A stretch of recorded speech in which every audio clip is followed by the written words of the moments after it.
তার যে ক্ষতি হয়ে গেছে সেটা আমরা কেউ দিতে পারবো না। তারপরও ইয়াস্বরূপ আমরা 5 লক্ষ টাকা তাকে দিছি।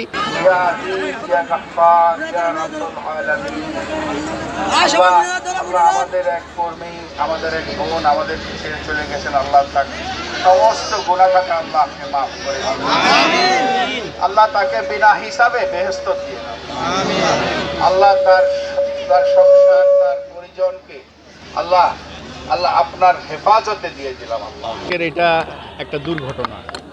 এখানে কেউ তো আর ঢিলটা যে মারছে সেও আসলে কোনো শ্রমিককেও লক্ষ্য করে মারেনি।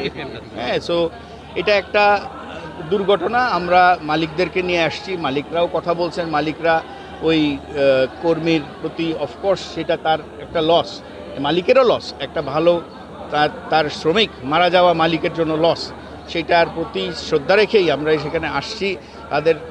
তার পরিবারের সাথে কথা বলছি। তার যে ক্ষতি হয়ে গেছে সেটা আমরা কেউ দিতে পারবো না। তারপরও ইয়াস্বরূপ আমরা 5 লক্ষ টাকা তাকে দিছি এবং পরবর্তীতে ফ্যাক্টরিটা যাতে আরও সুন্দরভাবে চলে, এই ধরনের আর যদি কোনো ঘটনা না ঘটে সেটার জন্য আমরা প্রায় 20-25 জন ওয়ার্কারের সাথে কথা বলেছি। আমরা আশা করি শনিবার থেকে ফ্যাক্টরিটা সুন্দরভাবে চলবে। আহত যারা হয়েছে অলরেডি তাদের চিকিৎসার জন্য পাঠানো হয়েছে, তার সমস্ত ব্যবস্থা মালিক পক্ষ নেবে।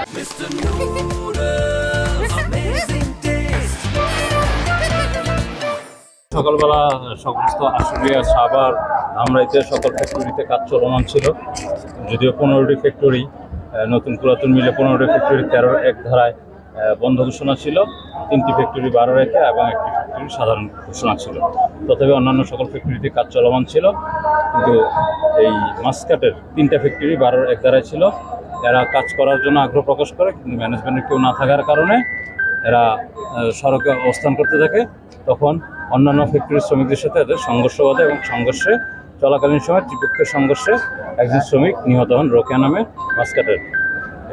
এই ঘটনায় আমরা পরবর্তীতে মালিক পক্ষকে নিয়ে আসি, এনে কথা বলাই।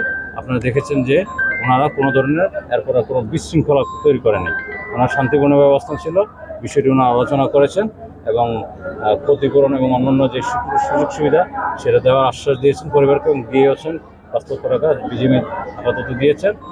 এই বিষয়গুলো পরবর্তীতে ওনারা শ্রমিকদেরকে নিয়ে বসবে কারখানাটি খোলার বিষয়ে কথা বলার জন্য, এবং তখন সমাধান হবে বলে আমরা আশা করি।